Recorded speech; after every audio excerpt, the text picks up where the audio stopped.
Hey guys, welcome back to another episode of Moist Top Podcast. So today we have officially former high school player Connor Cavnar.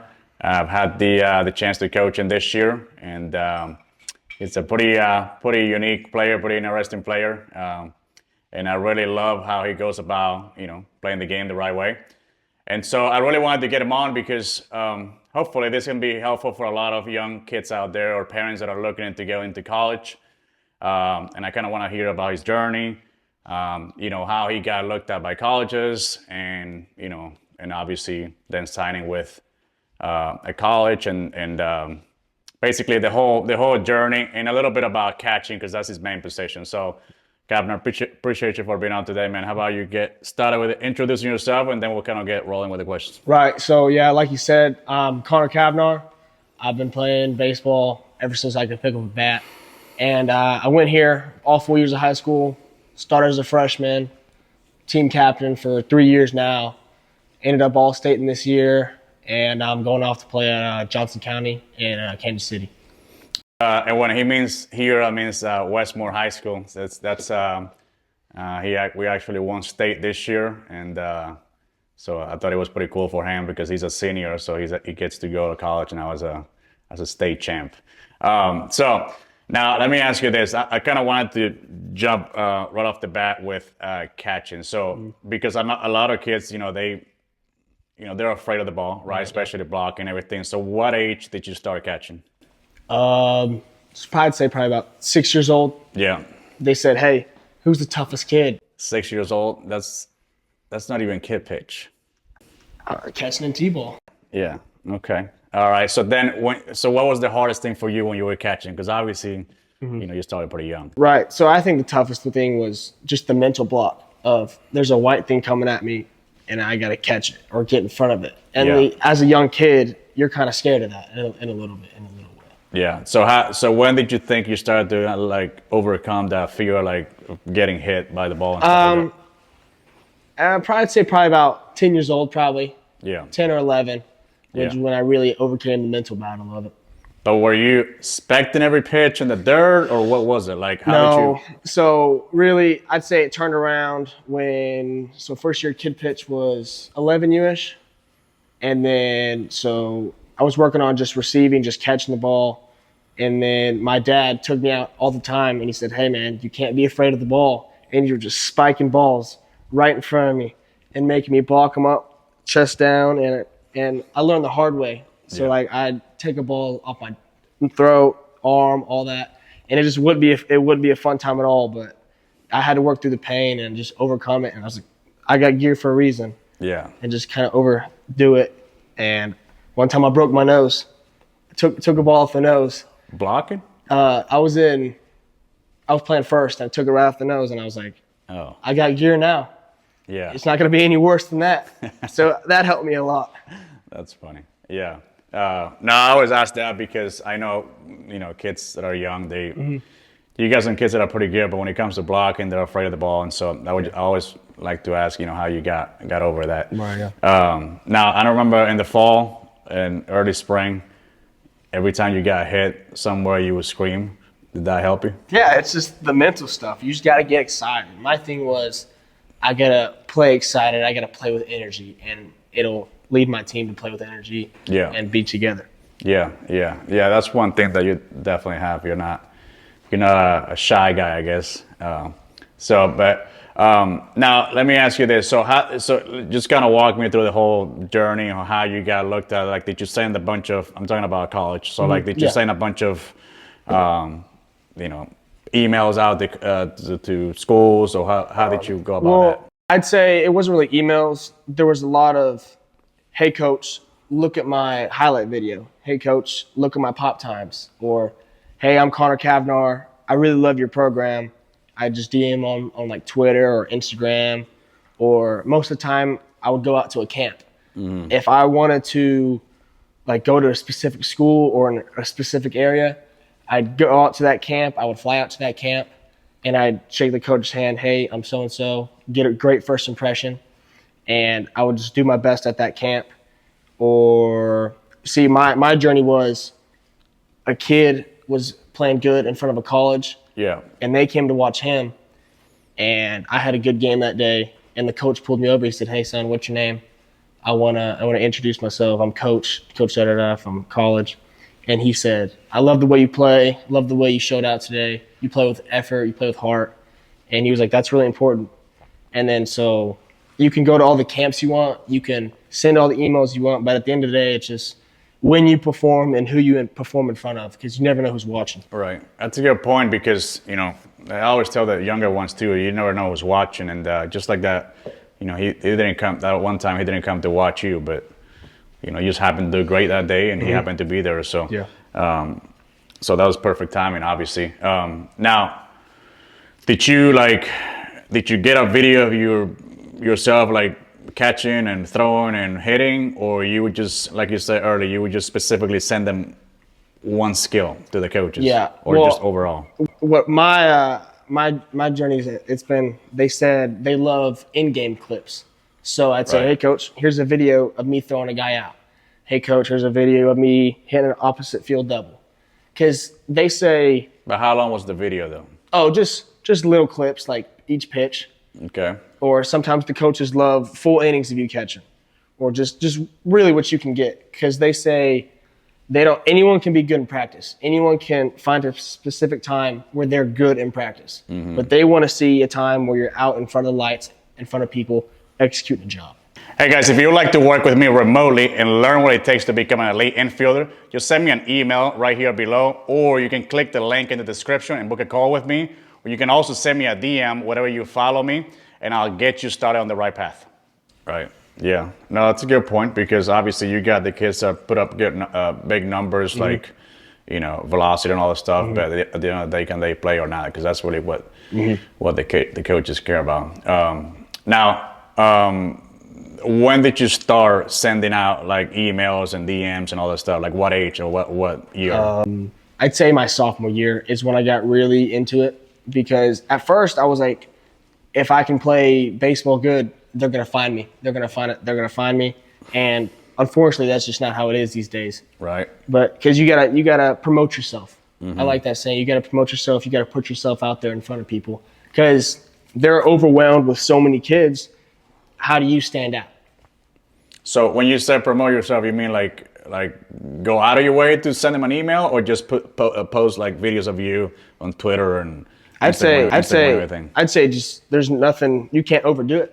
I'd say you go out of your way to say hello to a coach. You say go out of your way to send a text, send a Twitter DM, or go out. I think camps are really important, because. But what kind of camps are you talking about? Like I want to get people to understand what kind of camps. Like a prospect camp, like say OU has, "Hey guys, we're having a prospect camp where everyone's going to show their 60, everyone's going to show their throwing, pop time." But like the PBR events, all that, I'd say they're not specifically school oriented, but still it's good to get your numbers out there. It's good to get a number. But it's the same thing, but at a school. Yeah. If I want to go to Oklahoma State, I'm going to go to Oklahoma State camp in front of their coaches. I got you. Yeah, so prospect camps. Yeah, I got you. Okay, so did you go to like junior colleges, like camps and stuff like that, or you only focused on D1 school? No, I went to junior colleges camps too, because that's how I got a majority of my offers. Is they were just going, "Hey, come out, we love to see you," and I would go out to the camp. I would just do my thing, and they would like what they see, and then they'd text me afterwards, and it would go good. So it is beneficial to go to the I know firsthand, and I think it's very beneficial. Yeah. Now, did you get feedback from them? Like, would they tell you, "Hey, you need to work more on this," or it's more of, "Hey, we don't really." And that's also a good thing about those camps. They're seeing you, that they're coaches. They're coaching you, and they said, "Hey man, we want to see this out of you," or "Hey man, get your arm up a little bit." Good feedback. Yes, and I think that's the good thing about the school-oriented camps. Yeah. Yeah. No, that's a good point. I like that, because I feel like a lot of parents and players might spend a lot of money on going to like this showcase that are just kind of general numbers. But like he's saying, like, if you go to a specific school that you want to go to, just kind of get your name out there and see what happens. You're not gonna hurt anything by, by going there and introducing yourself. So now, did you get ready for these showcases, or you just kind of played a lot and then you just kind of winged it through, or what? I think getting ready is a big part of it, because if I want to showcase a great pop time, I'm gonna make sure my arm's in great condition. I'm gonna make sure I can throw the ball as hard as I can. Yeah, because obviously you want to show off what you got. Okay. Yeah. No. And these are all the questions that I know people want to know, because I want you guys to, in a way, save your time and money and go to the right places, not just go randomly all over the place. Now, let me kind of back it up a little bit now to high school year. So I remember at the beginning of the year, right? So you didn't have your best, year offensively, right? But one thing that I can say is that, because I listen a lot to the players and coaches when they're talking. I always like to listen and pay attention to how they approach everything. But I remember you were struggling, but you kept saying they're gonna fall. So what was your mentality? Because then you ended up finishing up pretty strong. So what was your mentality when you were going through it, like a little slump there? Right. So my thing was like the first week, 2 weeks. Yeah. I was just struggling. Because I was hitting. Sometimes I'd hit a ball and it just right to it. And my thing has always been, I don't like riding the roller coaster where I'm up and I'm down. And my thing is even head.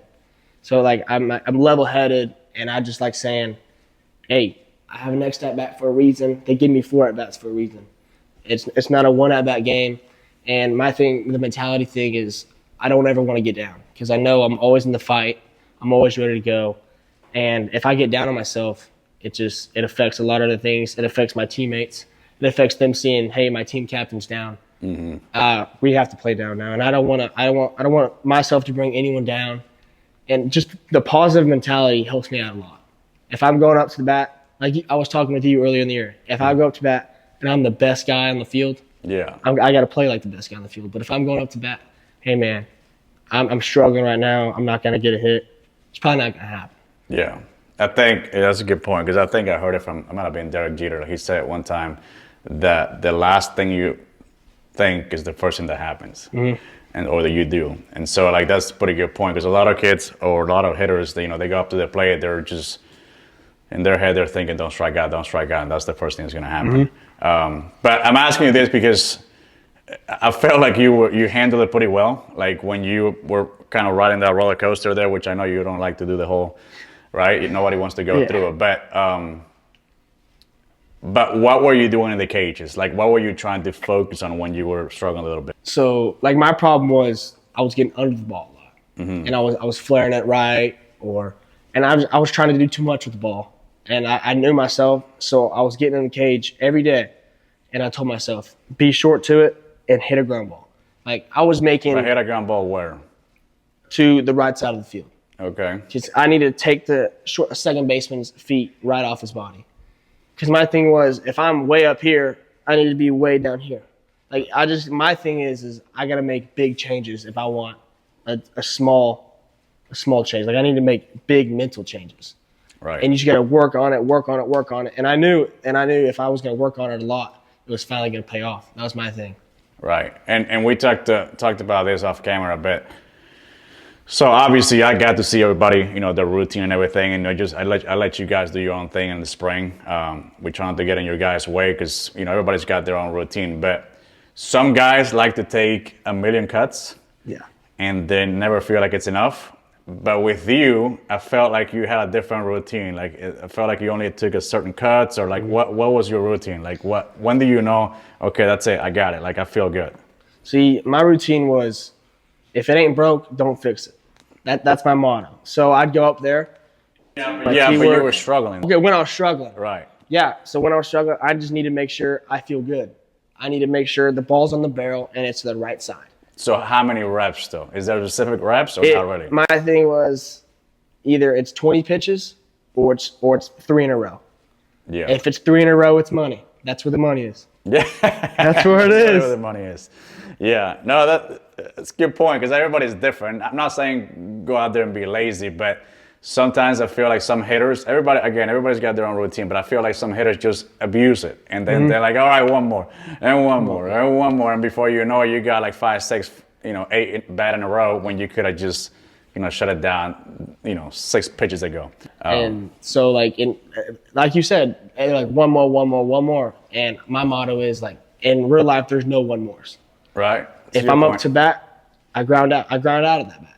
And it sucks, but it's how it is. It's how the real world is. Okay. Now, every time you, like, let's say you didn't get on base or anything, when you went back to the dugout, were you thinking anything specific, or you were just kind of trying to clear your mind and not think about it? Well, I think it's important to like know what happened with that at bat and know what you did wrong, but you need to acknowledge it and you need to get rid of it because you're gonna have a next at bat and you got to go out on defense, and the ball is gonna find you on defense if you're down and upset. But you gotta know what you did wrong, and then okay, I did it wrong. I'll fix it. Done. Out of your mind. Yeah, and obviously he's still young, right? And I felt like he handled himself pretty well. That's why I'm asking all these questions, because every time somebody would pop up or ground out, like I would always try to see their body language, because obviously everybody at some point they're gonna break, right? They're gonna have a breaking point, but to me it's how you bounce back. And so like I feel like he did that pretty well. And then like there was a point where I felt like he would never get out. So how did that feel? I'm sure it felt great, but but I like it was good because I went through the struggle. I went through the hard times, and I know I worked hard. I worked hard to get out of it, and it was just finally paying off. Everything was clicking. Everything felt good, and that was my thing because I told myself I know what's gonna happen. I know I'm gonna get out of this slump. I know it. Right. And positive self-talk helped me a lot. And I just seeing the ball well, letting it travel, hitting a hard ground ball at second base. And if I'm early, home run. And if I'm on time, line drive. Yeah. It's a big mental thing for me. Yeah. Yeah. And you were one of the most clutch hitters I've ever coached. And so I thought it was pretty awesome. The coaches would always tell me that you were pretty clutch. Even though you went through a struggle at the beginning, you finished out pretty strong. And then you ended up getting what, All-State? Yeah, I All-Stated this year, first team, catcher of the year. Yeah. I mean, I ended up having a pretty good season. I think it was 13 home runs. Yeah. Batted 405. So I told myself before the year, I said, you got to hit 400. Yeah. Because I set a goal. I want to be an All-Stater. I want to be an All-Stater. I want to be an All-Stater. I want to have my picture on the wall up here at Westmore. Yeah. You can't see it right now, but there's pictures of all State guys, or the one All-State. So it's pretty cool. So I know he was asking when his picture's gonna be up there. But no, that's pretty cool. Now let me ask you this. So now going to state championship, when? So. Did you think for sure, and I want you to be honest, right? So did you think for sure we're going to win this year, or were you shocked, or what was your... Well, I don't know if you remember this, but I remember it vividly. We were at Putnam City. Yeah, I remember. Putnam City. Yeah. And you and Coach Goody come up to me and you guys say, hey, young fella. I remember it. Hey, young fella, are we going to win a state championship this year? Yeah. Or do we have this stuff? Yeah. And I told you, I said, I think we do. It's just our team isn't bought in yet. Our team doesn't want it yet. And you said, we'll fix that. Okay. But how did you think they got there? I think because you guys got us there. I think our preparation was a big thing. And I told everyone, we had a team meeting. We said, hey, if we want to do this, we all got to buy in. We all got to want it more than everybody.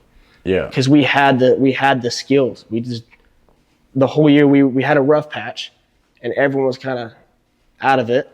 And we grouped together. And we said, hey, we got to do this now. Mm-hmm. And I think that was the big part of it. Because if you have skills, but you got to put it together. You got to get hot at the right time. Right. Yeah, and that's the big thing that I heard here. You got to get hot at the right time. That sounds so funny, but it's so true. I'm asking you this because do you think the team was a lot different at the end compared to the beginning? 100%. Okay. We all got really close, and we wanted to play for each other. Right. That was a big important part because I knew if I was going to struggle, I knew Caleb Ray behind me was gonna pick me up. Right. I knew it. And then you have Tanner. I knew he was gonna pick him up. Just 1 through 9. Right. Everyone was gonna do their job, and everyone was gonna, because we didn't have the 93 arms. We didn't have the guys that hit 30 bombs. Yeah. We had the guys that wanted to play for each other, and we guys that wanted to do their own job. Right. And what do you think was I kind of already asked you this, but what do you think was your biggest struggle as a player this year, and then your biggest accomplishment? My struggle, probably like receiving too on the defensive side. Yeah. But Coach Grant, he helped me a lot, and I feel like I've gotten a lot better, and you helped me a lot with the infield, like being a leader. And I feel like my greatest accomplishment was probably my hitting. Yeah. I've always loved hitting. I've always loved it. And I feel like I've always been pretty good at it. Yeah. But in the beginning of the year, where my best thing is my worst thing, it's kind of hitting the panic button. Mm-hmm. But don't panic. I was panicking. Yeah. Mine back when I was playing, it was my defense. If my defense was bad, then I'd be worried. Yeah. So I get what you're saying. So did you break your own record on stealing bases? I did. I did. See, and that was that was another thing. I adapted something new from you. Yeah. And I stole bases because this whole year, not this whole like high school career, I've never stolen over 5 bases. Yeah. I've always got courtesy ran 4. But oh, that's right. Yeah. I picked up what you told me. Yeah. And I ended up stealing, I think it was like 27, 28 bags. Yeah. That's pretty awesome. Now, sometimes you make me a little nervous because you went a little too crazy. Yeah. But I don't want to give it away because I don't know if somebody's watching, then they're going to, in college, they're going to get them. But but I just love the fact that when he was on base, he thought he was going to get the bag and he went and got it. Now, sometimes he was a little out of control, but that to me, it's pretty exciting to see a catcher, his size, that stealing bases. That's pretty cool deal there. Now, I know you've been here all 4 years, right? Mm-hmm. So, what do you think was your biggest change from your freshman year to your senior year? Well, my freshman year, I feel like we had some cancer guys. Okay. Like some guys that really didn't want to be here, some guys that didn't want to play for each other. Right. And then my sophomore year, I feel like we had a good shot. That was a good shot, but we just didn't get hot. Mm-hmm. In my junior year, it was just we couldn't put it together again. Yeah. And it was a mix of guys, the cancer guys, and it was a mix of the skill guys, and the whole thing. It was just, I'm not gonna bash anyone, but it was just no one got together. Right. And that's the big difference for this year. Everyone loved each other, and everyone had the skills, and we all put it together. But it didn't start that way this year. No, it didn't. It was a continuous thing. Yeah. All for my 4 years, and then Coach Honeycutt told us, he was like, "You guys got to be a family," and we had some Wednesday meetings, some brotherhood meetings, which were really important. I feel like, and we just became a family. We were having team cookouts, team hangouts. We all just became really closer. No, that's cool. Mm-hmm. Yeah, I think that's pretty important to have team cookouts and all that good stuff because that builds that chemistry and everything. Mm-hmm.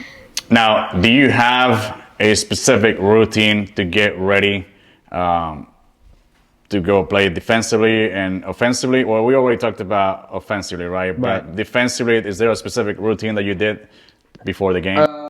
Yeah, most of the time I feel like it's really important to. And so my routine as a catcher was obviously my hips were really tight, so I had to stretch my hips, my legs, and then most important thing, I would always do bands. Yeah. Because I got to take care of the moneymaker, the arm. Yeah. And then so I do bands, and then I do my stretch routine, and then I would do my receiving routine and a blocking routine. Okay. And so that you felt like that got you ready. I got primed up was a good way, like the muscles going. Yeah. Because I don't want to get hurt. Getting hurt, put you out of the game is the worst thing. Yeah. Now, were you always a leader like this when you were younger, or you just kind of picked it up along the way? I feel like ever since I've been younger, I've just been the vocal guy. Yeah. or the lead, maybe even the lead by example guy. Yeah. But I feel like everyone has kind of just counted on me to, hey, let's lead us, let's put us in the right direction. Which I love it. I'm blessed with it, and I'm happy that I'm the way that the coaches made me, and I think it's a really important part. But there's guys on the team that don't have to be leaders. There's guys that are quiet and they show by example. Yeah. And that's also very important. Yeah, and I think I know who you're talking about. One of our infielders. That's a great example. They're actually Deacon's a great example. He just graduated this year too. Now, I asked Grant about this, but I want to ask you because you're the catcher. So, what was the whole point of that tape? And do you still wear that tape, by the way? Like, what was the whole point of that? So, OU softball does it. And it helps their pitchers just kind of get dialed in. And they won 4 national championships with the catcher on the line. Go this way or this way? Okay, so we had Brad throwing. And he was a guy that struggled pulling a pitch off. So he would throw it and he'd yank it to this side of my chest. Yeah. So Honeycutt put the line. He said, all right, focus on this side. So he you. would just divide my chest in like the 2 different sections. And then the next game we had Brody throwing.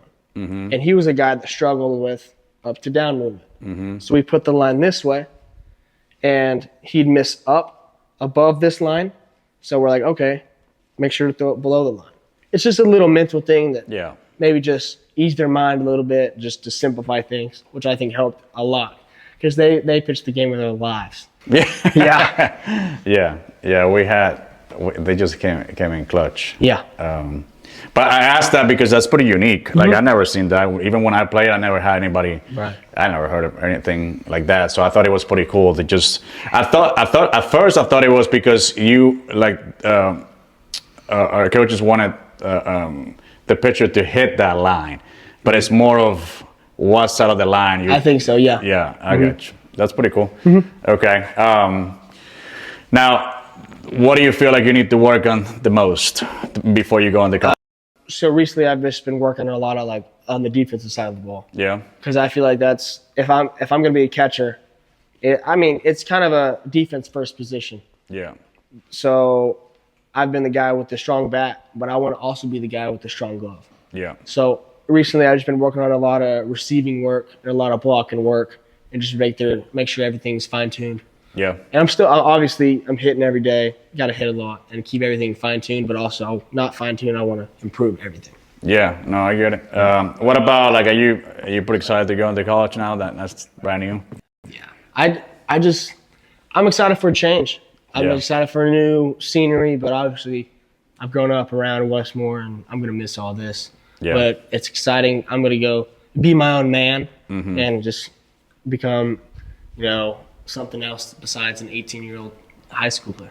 Yeah, and one thing I can say about you is that, I've never had you talk back to me. You would always pretty coachable. You always look at me in the eyes and would say, yes, sir, which we barely met, and you were a senior, so normally seniors are could be tough to deal with, but not all of them, but sometimes you'll get some kids like that, so I appreciate you for that. And so hopefully we can get him back again, when he comes back from college and see his experience, his freshman year, how everything went, and kind of what he thinks about and everything else. So hopefully this was a pretty helpful episode.